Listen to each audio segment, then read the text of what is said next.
Ndabahaye mwirwe mwese nshuti banywanyi bacu mwebwe mubana natwe mu biganiro n'amakuru tubatunganiriza ngaha kuri Iyakure TV. Iyakure TV ni imbonesha kure imwe rudende ibashitsa ko amakuru yizewe, amakuru atosoye, amakuru aba yatohojwe n'itsinda ry'abamenyesha amakuru b'inzobere mu karere k'ibiyaga binini maze tukayabashikiriza mu buryo bwihuse. Turi kwigenekerezo rya 18 ukwezi kwa karindwi umwaka w'ibihumbi 2025. Niba utarakanda kuri subscribe bikorere rwose, wibuke gukanda kuri like ndetse usangiza abandi ibiganiro byacu. Abarwanyi ba M23 basohoye itangazo bemeza yuko bagiye kwigarurira umujyi wa Uvira. Ndasubiramwo, abarwanyi ba M23 basohoye itangazo gashoza ntambara bavuga yuko ubutegetsi bwa Kongo burimo gusomborotsa M23 ndetse ko aho ibintu bigeze M23 yaba igiye kwigarurira agace ka Uvira. Ni mu itangazo karundura ryasohowe na Bwana Lawrence Kanyuka abinyujije ku rubuga rwa X. Ni itangazo kandi yasohoye mu buryo bwo gutanga nyirantarengwa ku gisirikare cya Kongo. Bwana Lawrence Kanyuka yasohoye amashusho arimo gutanga gasopo ku gisirikare cya FARDC. Ni mwiyumvire namwe uko Bwana Lawrence Kanyuka yabitangaje. Communication de ce jeudi 17 juillet 2025 à l'attention de la communauté nationale et internationale. Mesdames, Messieurs, chers compatriotes, Itangazo ryo kuri uyu wa kane igenekerezo rya 17 ukwezi kwa karindwi umwaka w'ibihumbi 2025. Ibi birareba abanyekongo n'umuryango mpuzamahanga.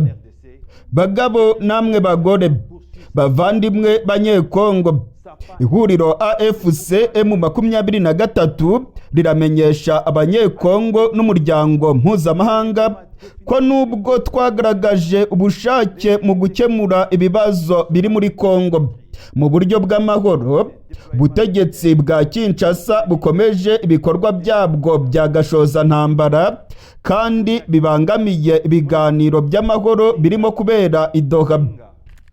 Mu gihe twebwe dusaba ko ibibazo bikemurwa biherewe mu mizi yabyo, ubutegetsi bwa Kinshasa bwo bukomeje ibikorwa by'intambara ndetse no kurunda abasirikare benshi n'ibitwaro ku mirongo yose y'urugamba.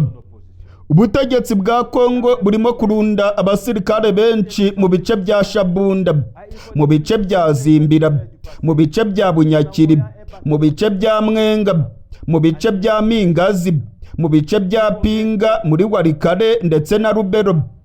Abasirikare benshi n'intwaro bagera mu gace ka Karemi banyuze muri Uvira, bagera mu bice bya Shabunda bavuye mu gisagara cya Bujumbura ndetse na Kisangani.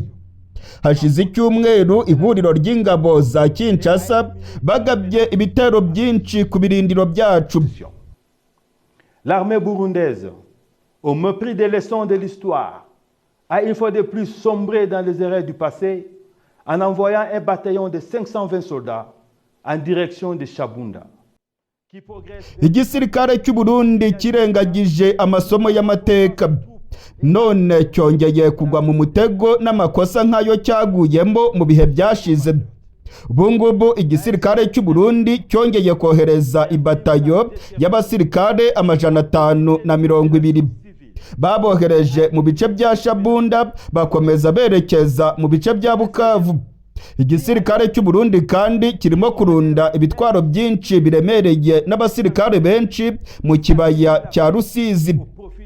Bavandimwe banyekongo, ihuriro AFC M23 rirongera kwemeza ko ryiyemeje kandi rifite ubushake n'umuhate wo kurinda abasivile ndetse no gukuraho icyago kibangamiye abasivile cyose aho giherereye kikavanwaho ku isoko yacyo.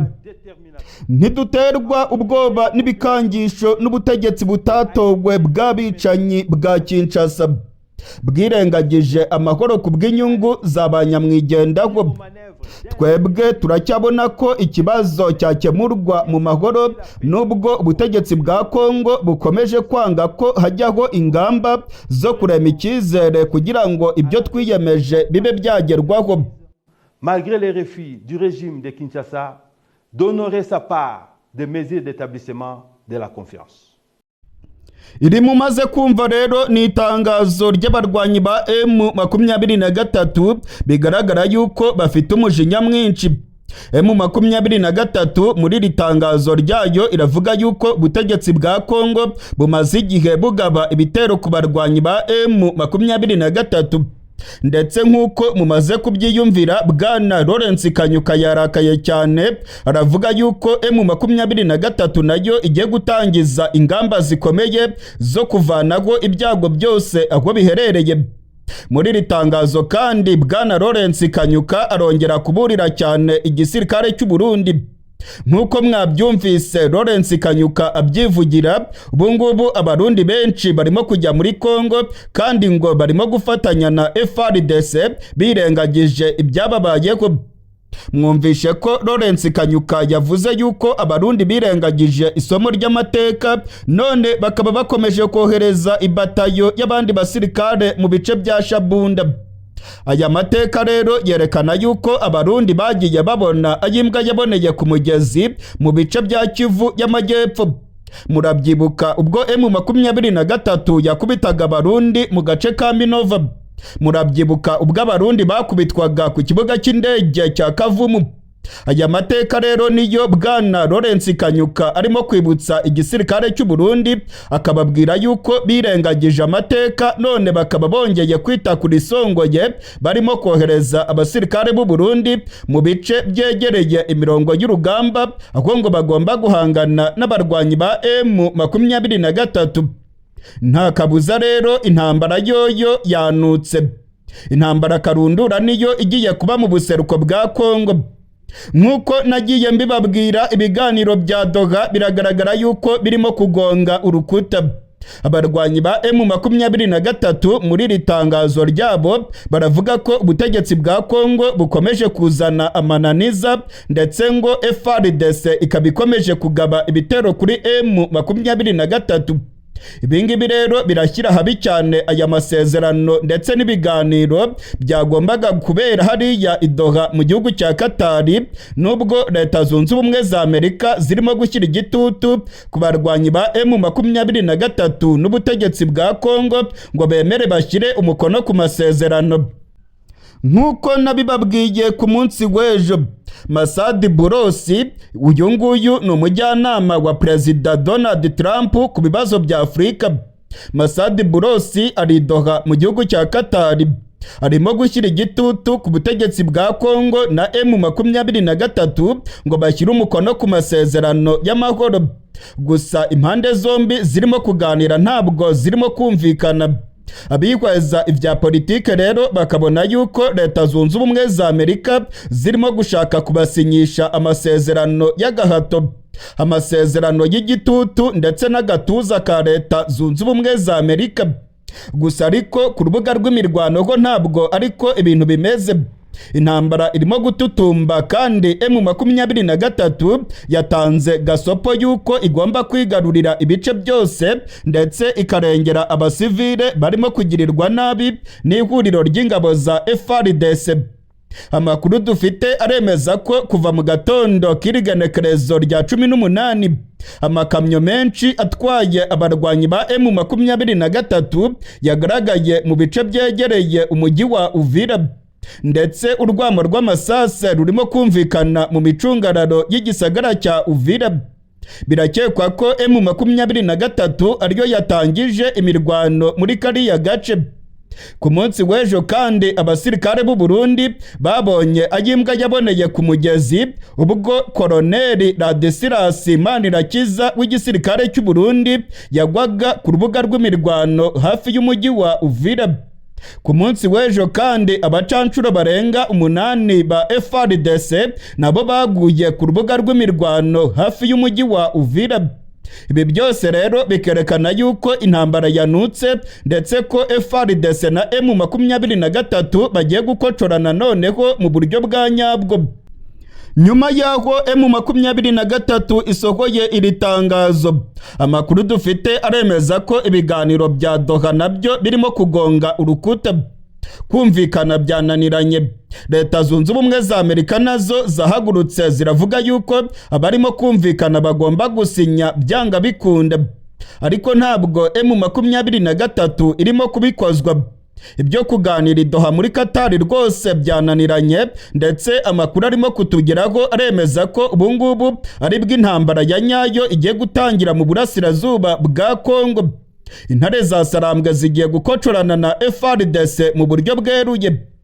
FARDC nk'uko M23 yabitangaje imaze iminsi irimo kurundanya ibitwaro ndetse n'abasirikare benshi, ndetse ngo biragaragara yuko igihugu cy'u Burundi nacyo cyamaze kwinjira muri iyi ntambara mu buryo bweruye, kubera ko kirimo kurunda abasirikare benshi n'intwaro mu kibaya cya Rusizi.